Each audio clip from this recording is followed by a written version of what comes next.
Bismillahirrahmanirrahim. Assalamualaikum warahmatullahi wabarakatuh. Bismillah walhamdulillah wassalatu wassalamu ala rasulillah sayyidina Muhammad bin Abdullah wa ala alihi washabihi wa man walah, amma ba'du. Ikhtisaran lil waqt wa khafan min al-italah, langsung saja. Yang pertama, di sini Al-Faqir akan membacakan manaqib daripada Al-Habib Alwi bin Tahir Al-Haddad. Habib Alwi bin Tahir Al-Haddad lahir di Qaidun, Hadramut pada tahun 1889 Masehi. Beliau memiliki kecerdasan dan keteguhan dalam menuntut ilmu. Beliau menguasai ilmu dalam usia yang relatif muda, lebih cepat dibandingkan para penuntut ilmu lainnya, dan mulai mengajarkan dan berdakwah di Hadramut.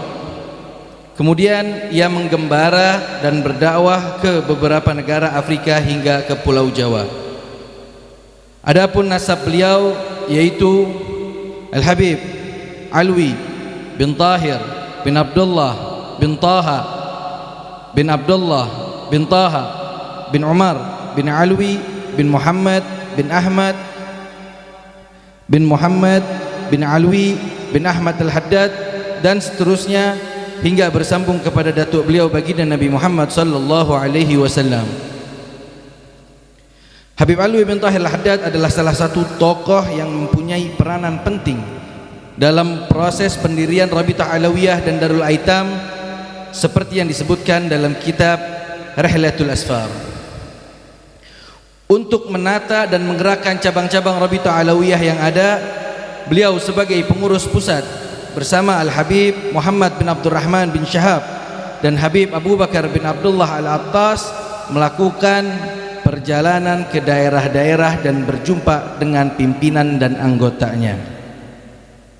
Setelah Habib Alwi bin Tahir Al-Haddad mendirikan Rabitah Alawiyah, beliau mempunyai inisiatif untuk melakukan pencatatan Alawiyin yang berada di Indonesia.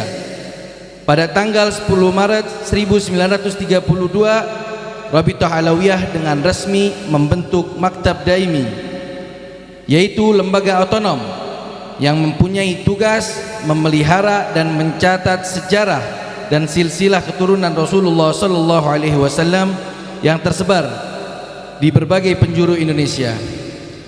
Untuk menjalankan tugas ini ditunjuklah Al-Habib Ali bin Ja'far As-Segaf yang saat itu duduk di Dewan Pengawasan Rabitah Alawiyah cabang Betawi sebagai ketua Maktab Daimi yang pertama.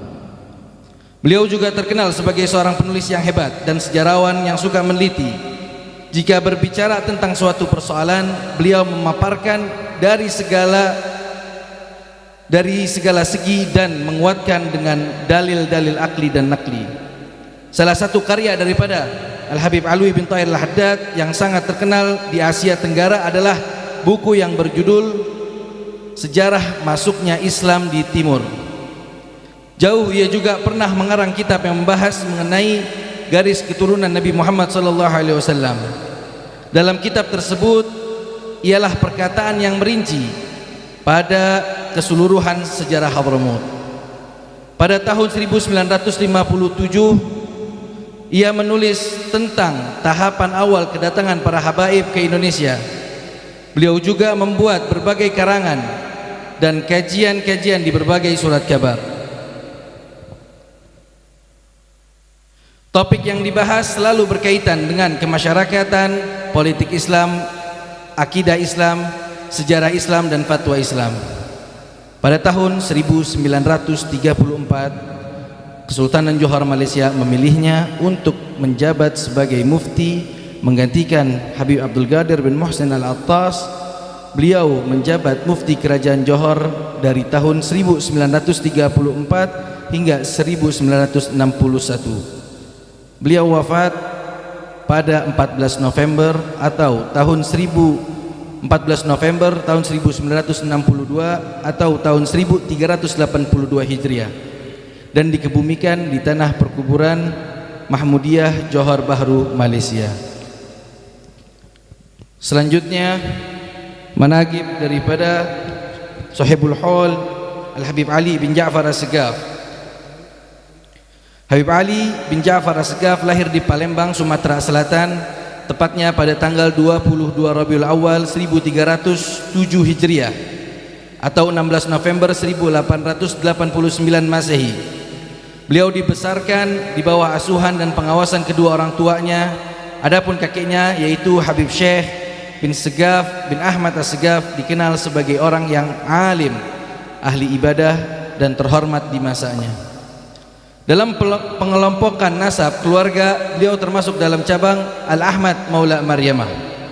Nasab beliau yaitu Al-Habib Ali bin Ja'far bin Syekh bin Segaf bin Ahmad bin Abdullah bin Alwi bin Abdullah bin Ahmad bin Abdurrahman Segaf bin Ahmad Al-Sharif bin Abdurrahman Al-Mafqud bin Alawi bin Ahmad Maula Maryamah bin Alwi bin Fagil Muqaddam Al-Thani Sayyidina Abdurrahman bin Muhammad As-Segaf dan seterusnya hingga bersambung kepada baginda Nabi Muhammad sallallahu alaihi wasallam.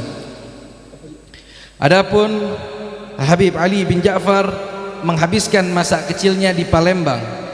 Dalam usia yang masih belia menjelang remaja, sebagaimana kebiasaan kalangan orang tua Alawiyin, beliau dikirim ke kota Sewun Hadramut, tempat kelahiran ayah beliau, untuk menimba ilmu, dan setelah tinggal beberapa lama di kota Sewun, beliau kembali lagi ke Indonesia. Pada tanggal 10 Maret 1932 Masehi, Rabithah Alawiyah mendirikan Maktab Daimi, sebuah lembaga otonom yang bertugas memelihara sejarah dan silsilah Rasulullah sallallahu alaihi wasallam yang tersebar di seluruh pelosok Indonesia, dan ditunjuklah beliau sebagai ketua pertamanya. Dalam menjalankan amanahnya, Habib Ali melakukan sensus Alawiyin sejak tahun 1932 dan selesai pada tanggal 28 Januari 1940 Masehi. Sensus dilakukan per daerah yang memuat secara rinci data komunitas Alawiyin, baik daerah, tempat, dan tanggal lahir, jenis kelamin, dan lain-lain, secara tertib. Buku ini berukuran cukup besar dan juga halaman yang tebal karena menyebutkan satu demi satu, baik nama, kabilah, daerah, dan lain-lain. Pada saat itu individu yang tercatat kurang lebih sekitar 17.764. Dari sensus per daerah ini selanjutnya disusunlah satu risalah tipis yang menjadi rekapitulasi sensus Alawiyin tersebut, yang hanya memuat nama daerah, jumlah Alawiyin yang ada di satu daerah, serta nama kabilah-kabilah yang ada di daerah tersebut.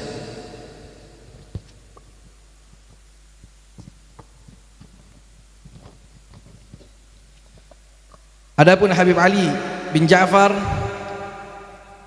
masih begitu panjang sekali manaqib daripada beliau, biografi beliau, ya kita ringkas supaya lebih menghemat waktu.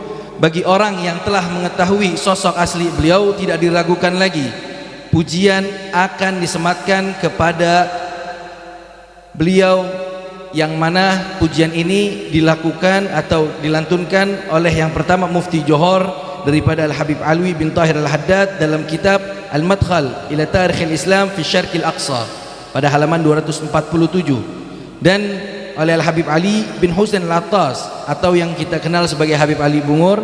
Beliau menulis pujian kepada Habib Ali bin Ja'far dalam kitabnya Tajul A'ras fi Manaqibil Habib Saleh bin Abdullah Al-Attas pada halaman 35. Pada bulan Safar 1382 Hijriah, beliau dipanggil ke hadirat Allah Subhanahu wa taala dengan meninggalkan mahakarya yang luar biasa bagi segenap keluarga Alawiyin Nusantara, bahkan di seluruh dunia. Semoga semua amal usaha beliau diterima oleh Allah Subhanahu wa taala dan mendapatkan derajat yang tinggi di sisinya.